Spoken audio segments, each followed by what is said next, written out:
주위에는 7인 가족의 5남매 중 셋째 딸입니다. 대학 졸업 후 취직한 지 얼마 안 된 새내기 직장인이었죠. 2006년 1월, 업무 능력이 뛰어난 건 아니었지만 그녀에게는 월말에 독일로 7일 해외 연수를 다녀올 수 있는 좋은 기회가 주어집니다. 심성도 착하고 성격도 밝고 명랑한 그녀한테 평소 호감을 가졌던 직장 동료들이 한결같이 추천한 것이었습니다. 몹시 들뜬 위에는 떠날 준비까지 미리 다 해놓습니다. 하지만 위에는 출국할 그날을 기다릴 수 없었습니다.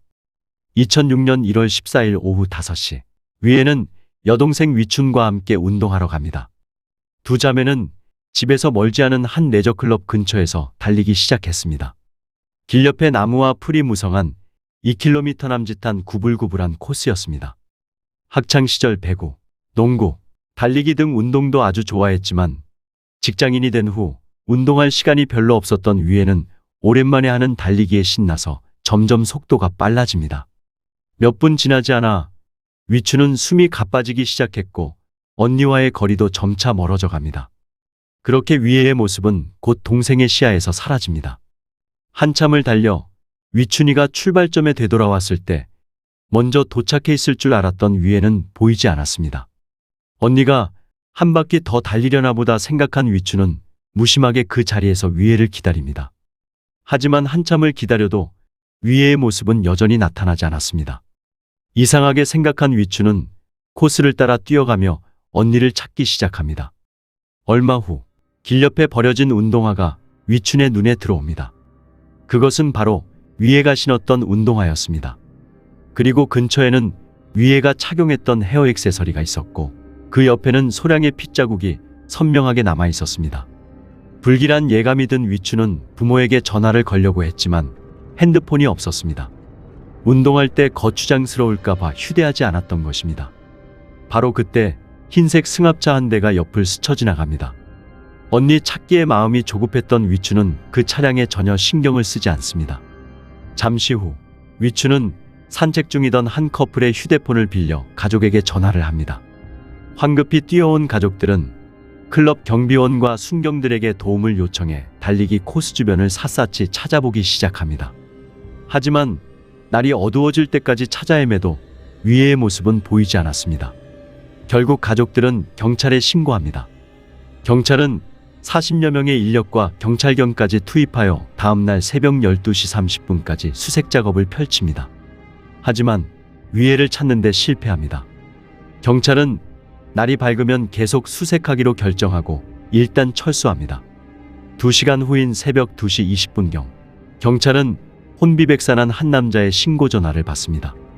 레저클럽 근처의 풀밭에서 여성 시신 한 구를 발견했다는 신고 전화였습니다.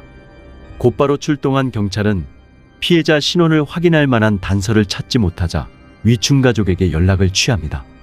위춘의 아버지 쥐아타오는 가족들과 함께 현장으로 달려갑니다.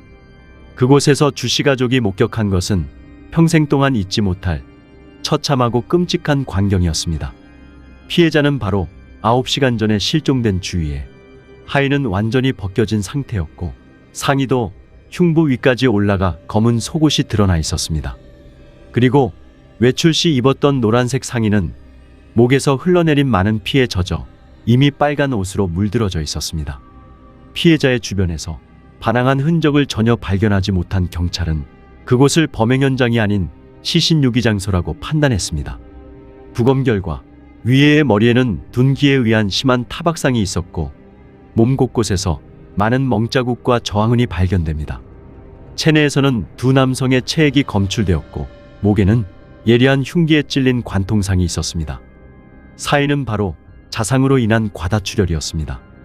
시신 발견 당일 레저클럽을 중심으로 수사 범위를 점차 넓혀가던 경찰은 클럽에서 2km쯤 떨어진 한 고급 아파트 단지 근처에서 많은 양의 혈흔을 발견합니다. 검사 결과 그것은 바로 피해자의 혈흔이었습니다. 경찰은 그곳을 범행 장소로 추정했고 위춘의 진술 내용에서 주목했던 흰색 승합차를 찾기 시작합니다. 2006년 1월 16일 경찰은 범행 장소에서 그리 멀지 않은 곳에 이상하게 주차한 버려진 듯한 용의 차량을 찾아냅니다. 승합차 내부에는 피해자의 혈흔과 한 남성의 체액이 그대로 남아 있었습니다. 1월 18일, 경찰은 그 고급 아파트 단지 내에서 근무하는 남성과 레저클럽 주변에서 주로 활동하는 19명의 남성의 머리카락과 혈액 샘플을 채취합니다. 어떤 이유에서인지는 몰라도 경찰은 단지 내 거주자들은 용의선상에서 제외합니다.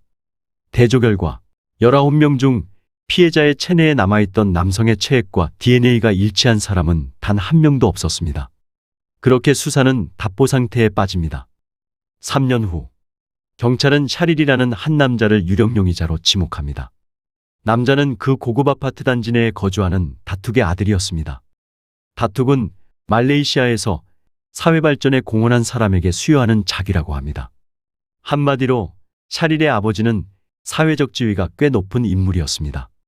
머뭇거리던 경찰이 드디어 구속하기로 결정했을 때 샤릴은 이미 해외로 도주한 뒤였습니다. 그리고 또 3년이란 시간이 흐릅니다. 2012년 1월 7일, 주위의 사건이 사람들한테 까맣게 잊혀졌을 거라 생각했던 걸까요? 호주에서 말레이시아로 귀국한 샤릴은 공항에서 경찰에 체포됩니다.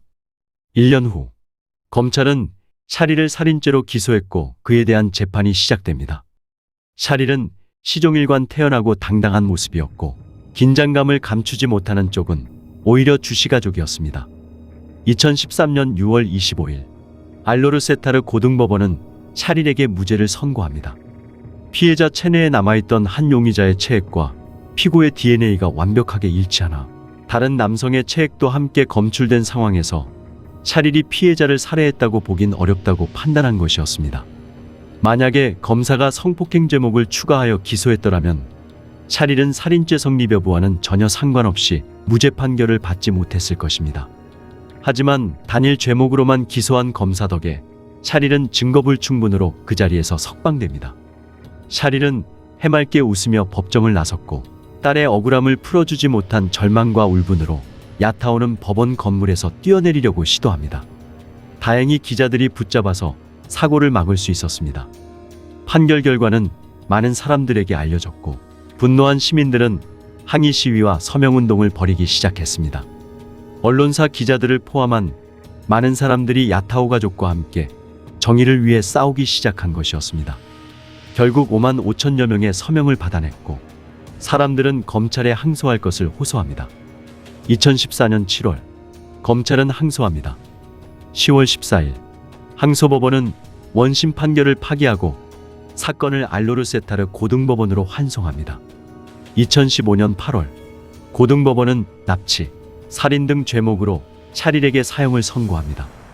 샤릴은 이에 불복해 즉각 항소하지만 2018년 1월 25일, 연방법원은 항소를 기각하고 원심 판결을 최종 확정합니다.